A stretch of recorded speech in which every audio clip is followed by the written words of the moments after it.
तर राष्ट्रीय आरोग्य अभियानातील कंत्राटी कर्मचाऱ्यांना दिलासा देण्यात आलेला आहे। 10 वर्षांहून अधिक काळ सेवेत असलेल्यांच्या सेवा समायोजनाचा मार्ग मोकळा झालाय।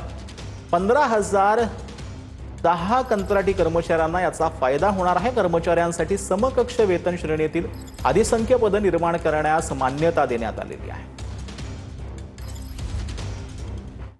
तर आमदार बसवराज पाटलांच्या साखर कारखान्यावर आरआरसी कारवाईचे आदेश देण्यात आलेले आहेत। बसवराज पाटलांच्या विठ्ठल साई साखर कारखान्यावरती कारवाईचे आदेश देण्यात आले। बसवराज पाटील विठ्ठल साई साखर कारखान्याचे अध्यक्ष आहेत। कारखान्याकडे शेतकऱ्यांची 10 कोटींची FRP थकीत असल्याचं साखर आयुक्तांनी म्हटलं। थकीत रक्कम वसूल करण्याचे जिल्हाधिकाऱ्यांना निर्देश देण्यात आले। सुनावणी दरम्यान साखर कारखान्याला समाधानकारक खुलासा करता आलेला नाही।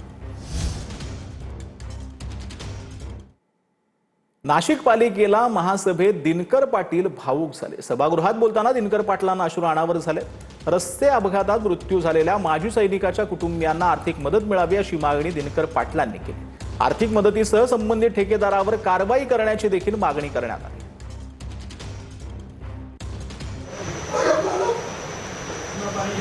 Vamos